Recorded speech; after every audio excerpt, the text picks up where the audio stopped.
Walking muna tayo. Late na tayo mag-start. 7:30 na. So, mataas na yung araw. So, from the beach, from our cottage, naglakad ako papunta sa right side. Papunta sa Lihim Resort. So, kung nakikita niya yung Lihim, andun siya sa pinaka-dulo. Yan yung resort ng Lihim. Dulo na yan actually. And may sarili naman silang port para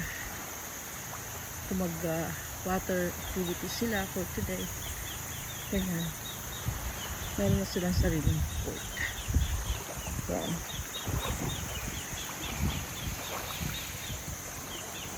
Maganda ang water. Kaya ito yung part ng El Nido. Ang tawag sa Alan Beach.